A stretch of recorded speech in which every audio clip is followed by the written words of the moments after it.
कहानी नीरू की है। पंजाब की नीरू की शादी दिल्ली के राहुल से होती है। दिल्ली कितना बड़ा शहर है ना, लेकिन आप लोगों का घर तो बहुत छोटा है। हमारे पंजाब में तो ये बड़े बड़े घर होते हैं कि मजा ही आ जाता है। कोई बात नहीं नीरू, मैं भी तुम्हारे लिए बहुत बड़ा मकान बनाऊंगा, बहुत जल्दी। नीरू के पिता जहाँ पंजाब के जाने माने व्यापारी थे, वहीं उसका पति राहुल दिल्ली में एक सिंपल नौकरी करता था। माँ, यहाँ तो घी मक्खन इतना महंगा है कि क्या बताऊं। मैं तो तरस ही जाती हूँ घी खाने के लिए। नीरू की माँ को ये सुनकर बहुत दुख होता है। मेरी बेटी को घी नसीब नहीं हो रहा है और ये बहू यहाँ बैठकर घी में शक्कर डाल रही है। देख वनिता, मैं साफ कह रही हूँ, इस घर में जितना घी आएगा उतना ही मेरी बेटी के घर दिल्ली भी जाएगा। अरे ये क्या बात होती माँ जी, बेटी का उतना ही करो जो अच्छा लगे। अब क्या मायके से घी और मक्खन तक की सप्लाई करोगी आप? हाँ, मेरी बेटी किसी चीज को तरसे मुझसे बर्दाश्त नहीं होता। अब क्या था, नीरू के मायके में 2 किलो घी आता तो 2 किलो दिल्ली जाता नीरू के पास। एक दिन, माँ बड़ी गर्मी पड़ती है दिल्ली में। इस घर में तो एक ही एसी है और वो भी ड्राइंग रूम में। सारा परिवार एक ही कमरे में सोता है। हाँ बेटा, वो तो हर घर की कहानी है। यहाँ भी एक ही एसी है। अरे बिल इतना आता है कि क्या बोलूं। तभी वहां राकेश आ जाता है। माँ, थोड़ी देर में यहाँ कुछ प्लम्बर आएंगे मेरे कमरे में एसी लगाने, जरा ध्यान से लगवा देना ना माँ। ओए, ऐसे कैसे तेरे कमरे में एसी लगेगा? हाँ राकेश, एक बार बात तो कर लेता। अरे पापा, वो वनिता को गर्मी में नींद नहीं आती। ड्राइंग रूम में सबके साथ सोने में वो अनकंफर्टेबल है, इसलिए। अरे पूरे परिवार के साथ वहां तेरी बहन नीरू भी तो सोती है, वो नहीं हो रही क्या अनकंफर्टेबल? समझ रहा है ना? अगर एसी लगेगा तो एक दिल्ली में तेरी बहन के कमरे में भी लगेगा, तभी तू लगा सकेगा। राकेश वनिता को सारी बात बताता है। वनिता करती भी क्या, मन मार कर बैठ जाती है। माँ, ये लोग ठीक नहीं है, क्या करूं मैं? अरे बेटी, यहाँ आ जा, तू यहाँ आकर रह ले। अरे छोड़ दे ऐसे पति को। कैसे छोड़ दूं माँ? समाज क्या कहेगा, लोग क्या कहेंगे? वैसे भी मेरा एक बेटा है मयंक। अरे हटा बेटा, तेरी उम्र ही क्या है, इतनी परेशान रहेगी तो काम कैसे चलेगा। खैर, बात आई गई हो जाती है। माँ को लगता है कि नीरू ठीक है, तो वहीं नीरू के मन में एक ही लाइन चल रही होती है, यहाँ आजा। माँ ने तो बोल ही दिया है कि यहाँ आजा। बस मयंक थोड़ा सा बड़ा हो जाए, इन गरीबों को छोड़कर मैं वापस माँ के पास ही चली जाऊंगी।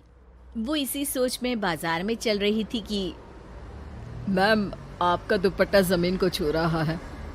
नीरू जैसे ही उस लड़के की तरफ देखती है, देखती ही रह जाती है। हाय रे, कितना सुंदर लड़का है ये। अब क्या हुआ? मैंने कहा आपका दुपट्टा। तो खुद ही उठाकर दे दो ना।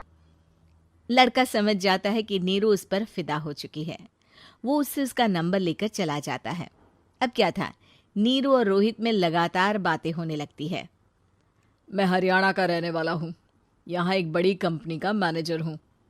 अच्छा, और कितने बच्चे हैं तुम्हारे? बच्चे? अरे मेरी तो शादी भी नहीं हुई है। तुम बताओ, शादी करोगी? नीरू शर्मा जाती है। अब लेकिन मैं तो पहले से ही शादीशुदा हूँ। मुझे फर्क नहीं पड़ता, बस तुम शादी कर लो, भाग चलते हैं। बहुत पैसे वाला हूं मैं, हमेशा खुश रखूंगा तुम्हें। नीरू रोहित से मिलकर सारा प्लान बना लेती है और फिर एक दिन घर से भाग जाती है। दोनों शादी कर लेते हैं। शादी के बाद, क्या बात है नीरू, तुम्हें परेशान सा देखता हूँ, सब ठीक तो है ना?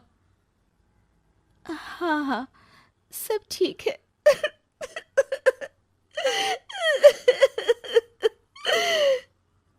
ये कहते कहते ही वो रोने लगती है। अरे क्या हो गया, रो क्यों रही हो? मैंने तुमसे एक बात छुपाई है। और वही बात अब मुझे परेशान कर रही है।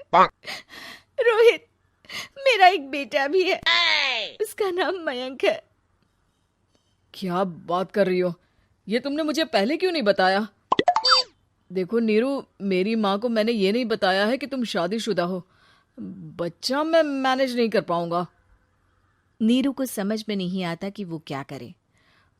तुम उस बच्चे को अपनी माँ को क्यों नहीं दे देती? नीरू चुपके से माँ को फोन करती है। माँ, क्या मयंक को तुम रख सकती हो? बेटा, मैं राकेश के साथ बात करती हूँ। आखिर घर का बेटा वही है, जो वो बोलेगा। वैसे भी बेटा, तूने जो किया है ना, उसके बाद से पूरा घर तेरी बुराई कर रहा है। मैं भी अब किसी से तेरे लिए लड़ नहीं सकती। राकेश बेटा, नीरू ने तो जो किया बहुत ही बुरा किया, लेकिन मैं सोच रही थी कि क्यों ना मयंक को हम यहाँ ले आए। तभी वनीता बोल पड़ती है। वाह जी, ऐसे कैसे यहाँ ले आए? यहाँ क्या भंडारा भरा है? और जिस बच्चे की माँ ने नहीं सोचा, उसके लिए हम क्यों सोचे? नीरू को एक बार तो अपने बच्चे के बारे में सोचना चाहिए था ना। अरे लेकिन तेरे पास भी तो लड़का नहीं है ना वनीता। माँ, वनीता ठीक बोल रही है। कल को वो बड़ा होकर इसी घर का हिस्सा मांगेगा तो हम क्या करेंगे? माँ कहती भी तो क्या, वो चुप रह जाती है। वहीं नीरू का पहला पति कहता है। माँ, अगर आज भी वो वापस आ जाए तो मैं उसे माफ कर दूंगा। बेटा, गरीबी चीज ही ऐसी है, क्या करेगा? तू तो अब मयंक का सोच। वो बेचारा तो बिना माँ का हो गया। मयंक के खातिर तू दूसरी शादी कर ले बेटा।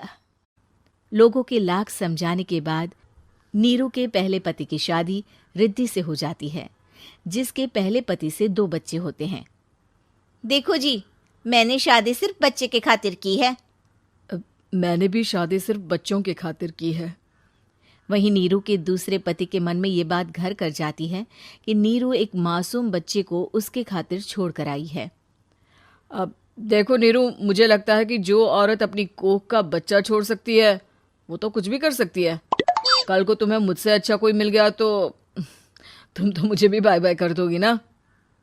नीरू को अब उसका दूसरा पति ताने देना शुरू कर देता है।